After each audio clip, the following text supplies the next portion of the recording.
Welcome to Story Hour, a virtual meetup hosted by Wolf and Heron.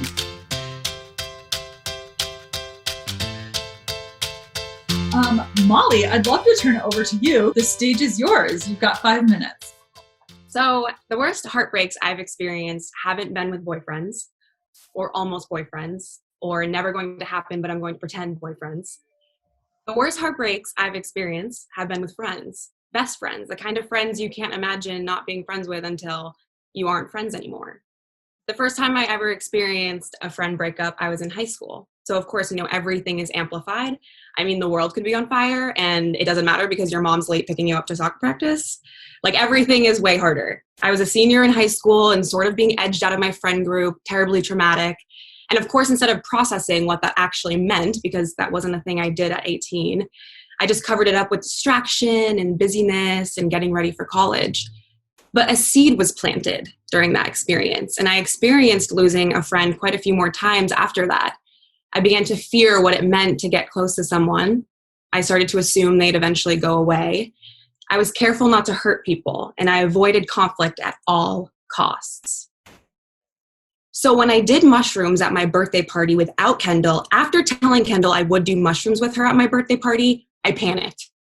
I was chill because that's what psychedelics do for you, but I was way aware that something happened. Conflict happened.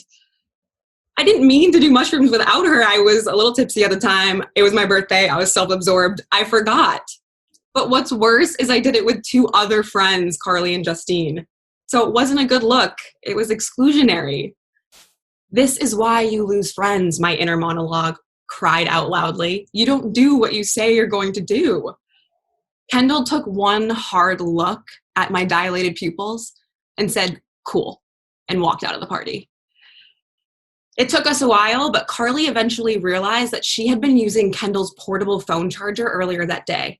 Kendall had Carly's phone. "I know what we must do," Carly said in all of her psychedelic seriousness. "We must walk to Kendall's." Now, keep in mind, Uber totally existed at this time, but Uber wouldn't be an adventure, so it was off the table, and the 2-mile journey began. It was golden hour in California. The pinkish clouds weaved together in soft motion. Everything was dancing. The California morning glories were pulsing. The beach salt bushes shivered. The stop signs glowing. Everything in sight was up for interpretation, required a lengthy discussion, and prompted existential questions. "What is that?" Justine said. "A block party." As the purple and pink clouds melted into the sky, it seemed to hang over this particular neighborhood. At the time, it seemed like this particular neighborhood existed in its own small universe. Children were laughing, enormous inflatable bounce house castles floating midair, really, really, really hot parents drinking craft beer out of glass bottles. And then they looked over at us, standing there aimlessly across the street, and they called out, they waved, they were inviting us into their world. We all looked at each other with curious eyes. "We can't. If we go into their world, we'll never leave, and we are on our own mission," I said. I marched onward. I was on my own mission. We were almost there. I couldn't lose Kendall as a friend. She had been one of my first friends in a city in which I knew nobody. We went to Taco Mamacita on Tuesdays. She was teaching me adult things like how to save money. If I could have rewound time and delivered a piece of bread with Nutella smeared with mushrooms on a silver platter, I would have. We sat outside of Kendall's Hermosa Beach home for what felt like hours, and she did not come out. Eventually, her boyfriend felt bad and snuck the phone out onto the front steps. We took an Uber home in defeat. I spent the rest of the night staring up at my bedroom ceiling, watching the grooves make new shapes on the wall. I lost her. The next morning, when I was back in this world, I called Kendall. I was full of fear, but I had to muster up one sober apology before she wrote me off forever. "Kendall, I'm so sorry. I didn't..." "Molly, dude, it's fine. Do you want to grab coffee at the pier?" That's it. Yay! What was powerful about the story? What worked? What did you find really compelling? Go ahead, Milo. I love the story. because it was like you were telling it to some friends at a party. It wasn't like a story that I would say would be sharing on stage at like a TED Talk. The reason I say that is because it flowed naturally. So there was a lot more kind of ad-libbing that was taking place, but it was also prepared. You could tell that you had spent time thinking about it. I think the subject matter is particularly interesting because as soon as you said mushrooms, it's a taboo subject, so people tend to perk up. And then the adventure that you had, I would say, was very polite and PG-13. So besides the fact that you were indulging in illegal substances, I think that this is a generic story that works for everybody and has a particularly interesting kind of flow. So that's my story. Thank you, Milo. Lynn, did you have a thought? Yes, having never done mushrooms before, it was just so descriptive. I was like, oh, so that's what it would have been like. So, and it was very engaging. Other thoughts? So Molly was using a lot of expressions and her hand movements, which really helped me follow the story. So I think that was amazing. Thank you. To second both Mohit and Milo, your delivery was very natural. And I could tell that you had prepared it, and you might have even been reading it, but it didn't, like, you could, if you told me that you weren't, I would believe you either way, right? It was, you were able to both read and kind of step away from the page in a way that it felt very, very off the cuff. And yet you had sentences that rolled off your tongue really beautifully. And I was like, nobody can do that just from thinking, right? So it was just really, really easy to listen to. And your expressiveness definitely helped with the delivery there. Thank you. Go ahead, Kara. I liked your open. I thought you had a good hook. I don't remember it exactly, but it was something along the lines of the worst heartbreaks weren't partners or boyfriends. It was friends. And it's a very simple sentence. And at the same time, quite intriguing and makes me perfectly want to know what's next, which is exactly what you want a hook to do. So I thought that was very well done. And again, even if you weren't reading it, but you knew and had memorized that first sentence, I think it would have been phenomenal. Thank you.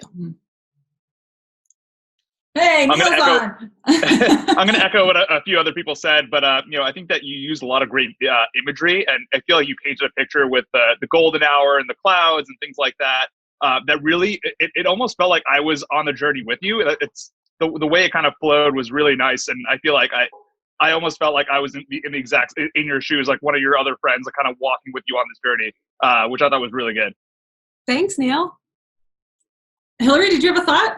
Yeah, I really liked how structurally I wasn't sure of the ending.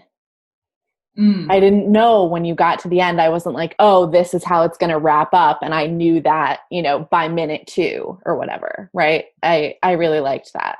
Thank you. What about experiments for Molly to try, ways that Molly might lean into the 4 superpowers more powerfully, things that she could do to make the story more compelling? Go ahead, Milo. I think next time we should all share in the experience to really get it. So Molly, make sure to share next time. Noted.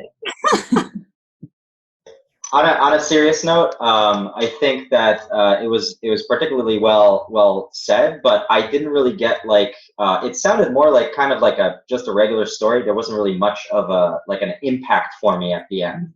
Like you said that she was just like, yeah, cool, no, it's totally fine. Let's go, grab some coffee or something. And you definitely built it up.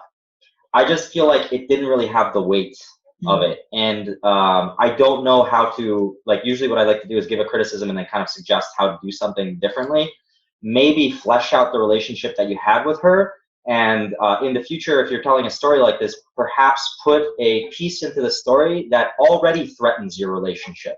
So this isn't the only thing. So that there's stuff building up and suddenly you're at this uncertain moment And this is the thing that could be the straw that, breaks the camel's back. And you're like, oh my God, I didn't know if this was going to be the end of a 15-year-old relationship based on the recent actions of me, moving away in the future or something like that. And that could give a lot more weight to the gravity to the consequences of this situation. Because to me, it was really like, I almost expected it for her to be like, oh yeah, no, it's cool, I just slept in or something like that. So yeah, I appreciate that. That's actually, it's interesting you say that, because that is sort of what I had in mind. Like when I was talking about that fear of rejection, it's like, yeah, a lot of people would probably think like, oh yeah, this was a mistake. I made like a judgment call, but she'll be fine tomorrow. Whereas me, I was like, my relationship is going to be over, like just making it into this whole dramatic thing. And then with that, like really brief, like phone call, she was just like, it kind of brought me back down to earth. Like, no, you made a mistake, but you're not going to lose a friend over a mistake. And so it's interesting that is your perspective, because that's like the perspective I didn't have, which was, yeah, interesting. That's interesting, actually, Molly. What you're saying now is that you lived this story, and then you had a realization, or you had a learning come from it, and that you didn't include in the story. Yes. Right. Which is like a thing that you can play with in terms of whether or not you include it and where it makes sense to include. And if that's the learning that you had, the opportunity then is to share more of your fears and vulnerabilities and the scariness in the moment. Yeah. You did a really, really, really good job with the visuals. The visuals of being on mushrooms. And I wanted more of like, what did you smell? What did you hear? And what was physiologically happening in your body, especially with all of this mental stuff that was going on, because that's the stakes that you have to raise in order for the lesson to be learned. 100%. Yeah. Thank you. I think I saw Lynn or Hillary moving your hands. Did I see that? No? Okay. Other thoughts for Molly in terms of ways that she could experiment or play? Go ahead, Kara. So I think some of the feedback that we normally give about details and descriptions shouldn't quite apply for this story because you're describing a mushroom experience. But because of that, I would, as an experiment, poke around with what details and descriptions of visuals or sights and sounds and emotions you do include. Because it might be, I think it's going to be worthwhile, like Stephanie said, to lean into it a little bit more. And at the same time, it might be interesting to still leave some gaps, both from an invite curiosity perspective, so leave something missing, and because you're not fully there. You are actually probably missing some things. And so I think that would be extra interesting in this story. Also, then you'll have to think about, am I going too far into the physical drug-like experience of this, that I'm actually, it's hard to listen to. You weren't there right now, but there's a chance that would be weird. If it's too dreamlike or too weirdly visual or vivid, it might be hard to listen to and engage. So I would just play around with some of those ideas and see what feels right. Totally. Thank you. Yeah, I wonder actually, Kara, to your point, like where is that edge? You might actually try to go over that edge and then get feedback from the audience so that you then know kind of where that edge is. Right. Totally. And I mean, that's a fun thing about this story, is that you can get really elaborate and creative with how you express like those sensations. So yeah, that'll be fun. Okay. Go ahead, Doug. Thank you for sharing. I really enjoyed the story. I also think in listening into some of the feedback, a lot of the descriptive language was about the external environment, and I think that's really vivid.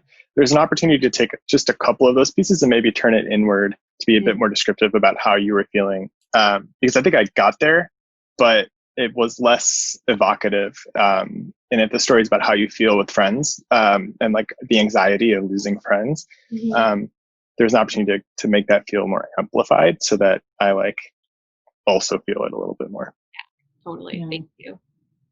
That's the stakes again, right? You want to think about focusing, and because you've picked a theme that is actually, it's rejection, but it's also I over amplify my own my own worries unnecessarily, right? And so if that's the thing you want to talk about, you want to make sure that you are describing how you're over amplifying things. Totally. Yeah. Thank you. Part of your thing. It's really helpful. Visit wolfandheron.com to find out more about our story hours.